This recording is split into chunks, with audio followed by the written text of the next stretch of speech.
Okay hello. तो अब हम बात करने वाले हैं output power to a source connected to motor. कहने का मतलब अगर मान लो मैंने एक सोर्स है, कोई भी बैटरी है, कुछ भी है, उसको एक मोटर से कनेक्ट किया हुआ है। तो जब मोटर से कनेक्ट कर रखा है तो मुझे मैक्सिमम पावर, एक तरीके से कह सकते हो आउटपुट पावर जो मिलेगा वो कितना मिलेगा इसके थ्रू। ध्यान रखना फर्क है, तुम्हें कंफ्यूजन हो सकता है कि मोटर पावर दे रहा है, नहीं मोटर पावर थोड़ी देता है, वो पावर लेगा।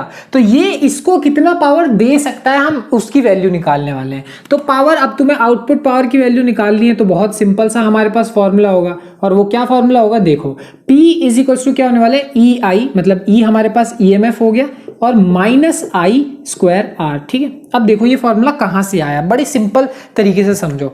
ये है मेरे पास क्या हो गया, मैक्सिमम एक तरीके से जो पावर हो सकता है, एक ओपन सर्किट कह सकते हो उसमें। ठीक है, अब तुम्हें पता है कि जो बैटरी है उसका मैक्सिमम वोल्टेज क्या होता है, ई होता है, जो कि ईएमएफ है। और जब भी मैं ईएमएफ मतलब वोल्टेज वी को मल्टीप्लाई करता हूं आई से तो मेरे पास पावर आता है। तो ये भी पावर है बट ये मैक्सिमम वाला केस है। अब इसमें से जैसे ही मैं इसको माइनस करूंगा, यानी इंटरनल रेजिस्टेंस जो पावर जितना खा गया, देखो होता क्या है कि बैटरी पावर दे रही है और बहुत सारा हिस्सा वो खुद भी खा जाती है कि नहीं, क्योंकि उसका खुद का भी इंटरनल रेजिस्टेंस है। तो जितना वो खा गई उतना मैंने क्या कर दिया, माइनस कर दिया। देख रहे हो, तो ये भी पावर का ही फॉर्मूला, ये भी पावर का ही फॉर्मूला, बस मैंने माइनस कर दिया। अब यहां पे मैक्सिमम पावर का कब होगा, ठीक है, तो तुम्हें मैक्सिमम कब मिलने वाला है, जब यहां पे हमारे पास पावर की वैल्यू, एक तरीके से जो पावर का डिफरेंशिएशन जब मैं करूंगा उसकी वैल्यू मेरे पास कितनी आएगी, 0 आएगी। यही है आज की क्लास का सबसे इंपॉर्टेंट पॉइंट।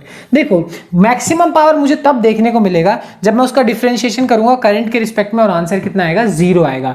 क्यों, क्योंकि इस समय जो, अच्छा एक बात बताओ, डिफरेंशिएशन किसी भी चीज का 0 आ रहा है तो उसका क्या मतलब है, वो चीज अब क्या हो चुकी है, कांस्टेंट हो चुकी है, वो चीज का वैल्यू अब कांस्टेंट हो चुकी है। यानी ओवरऑल हम ये कह सकते हैं कि वो करंट पे डिपेंड नहीं कर रहा है, इस समय जो भी पावर है वो मैक्सिमम होने वाला है, ये चीज है। अब करंट पे डिपेंड नहीं कर रहा है वाली बात नहीं भी समझ में आती है तो तुम्हें ये तो समझ में आता है ना कि डिफरेंशिएशन किसी चीज का कर रहे हैं और 0 आ रहा है तो वो क्या होने वाला है, कांस्टेंट होने वाला है। सिंपल सी चीज है, तो यानी पावर कांस्टेंट हो चुका है। ठीक, अब यहां पे अगर मैं पावर की वैल्यू निकालूं तो बड़ी आसानी से निकाल सकते हैं। क्या हो गया, dp by D I is equals to मेरे पास क्या हो गया, डी ई आई अपॉन में डी आई। ठीक है, और minus D I square R upon में डी आई। अब डिफरेंशिएशन है, ये तो कोई बहुत बड़ी चीज नहीं है तुम्हारे लिए। dp by D I is equals to हमारे पास, मतलब इसकी वैल्यू कितनी हो जाए अगर 0 हो जाए। ठीक है, तो इसकी वैल्यू जैसे ही 0 होगी, यहाँ पे e तो मेरे पास कांस्टेंट है और di बाई डी आई क्या हो गया, 1 हो गया। सिंपल सी चीज है। माइनस आई स्क्वायर, मतलब r कांस्टेंट है, बाहर आ जाएगा। ठीक है, और आई स्क्वायर का डिफरेंशिएशन कितना होता है पता है तुम लोग को, 2i होता है कि नहीं, कि आई स्क्वायर का इंटीग्रेशन क्या होता है, तो मतलब ये हमारे पास एक्स स्क्वायर का अगर डिफरेंशिएशन करोगे तो ये 2 क्या होता है, बाहर आ जाता है, और यहाँ पे क्या हो जाएगा 2 माइनस 1, और 2 माइनस 1 की वैल्यू कितनी होगी, 1 होगी। खैर अब डिफरेंशिएशन तो सिखाते नहीं बैठूंगा मैं, ये हो गया मेरे पास, यानी e की वैल्यू कितनी हो जाए, अगर 2ir के बराबर हो जाए, और यहां से हम बड़ी ही आसानी से निकाल सकते हैं। तो यहां से जब तुम i की वैल्यू निकालोगे वो कितनी आएगी, e बाई 2r आएगी। और यही है मैक्सिमम करंट का मेरे पास क्या कंडीशन, यानी जब ये जो मेरे पास मोटर है वो इसमें से e बाई 2r का करंट ले रहा होगा, इतना करंट ले रहा होगा, उस केस में जो मुझे क्या कहते हैं, मैक्सिमम करंट नहीं, उस केस में जो मुझे पावर मिलने वाला है, पावर की वैल्यू कितनी होने वाली है, मैक्सिमम होगी।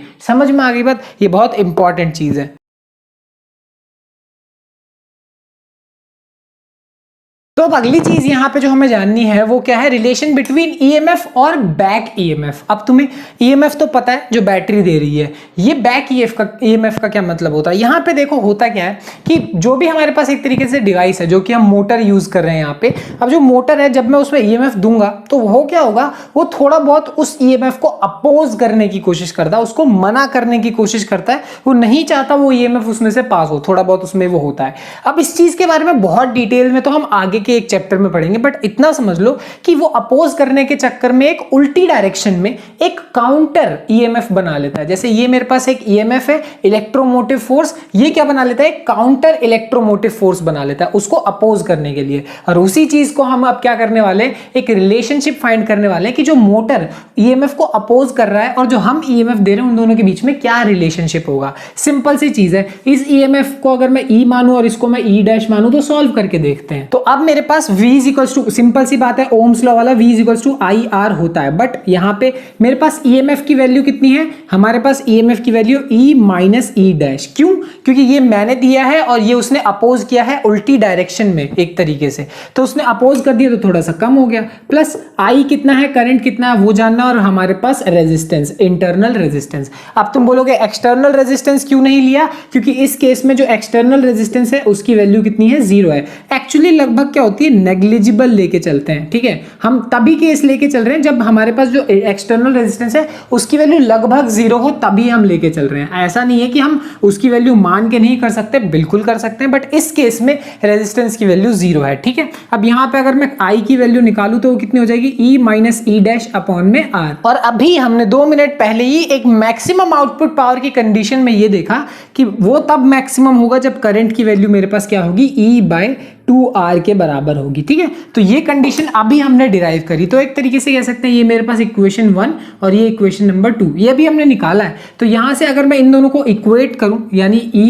माइनस ई डैश अपॉन में R is equal to E/2R, ठीक है, तो इसको कैलकुलेट करेंगे, बड़ी आसानी से हो सकता है। 2E minus 2E dash is equals to E, ठीक है, ये इधर आ जाएगा तो मेरे पास कितना हो जाएगा, 2E minus E is equals to 2E dash, ठीक है। तो इसको सॉल्व करेंगे तो E इज इक्वल्स टू क्या हो जाएगा, 2E डैश हो जाएगा मेरे पास। तो हम यहाँ पे एक चीज ये बोल सकते हैं कि जो मेरे पास बैक EMF है और जो मैंने EMF दिया उन दोनों के बीच में ये रिलेशनशिप है, या फिर ऐसे भी बोल सकते हैं कि E/2 is equals to E dash, यानी जो बैक EMF होगा, ये जो हमने जो मोटर अपनी तरफ से एक उल्टा EMF लगा रहा है उसकी वैल्यू हमारे दिए गए EMF से आधी होगी, और इसी केस में जो पावर होगा वो मेरे पास कितना हो जाएगा, मैक्सिमम हो जाएगा। ये बात तुम्हें समझनी है, बस यही एक सिंपल सी चीज है रिलेशनशिप इन दोनों के बीच में। हालांकि मैं एक सच बात बोलूं तो बैक EMF के बारे में जितनी बात मैंने अभी बोली है वो बहुत कम है, ठीक है, इसके बारे में बहुत डिटेल में हम आगे के एक चैप्टर में पढ़ेंगे तब देखेंगे। हालांकि थोड़ा बहुत तुम्हें समझ में आ ही गया होगा मैंने क्या बोला है। बाकी ये था अभी तक सारी की सारी बात, जो भी अब मिलते हैं अगली क्लास में, बाय बाय।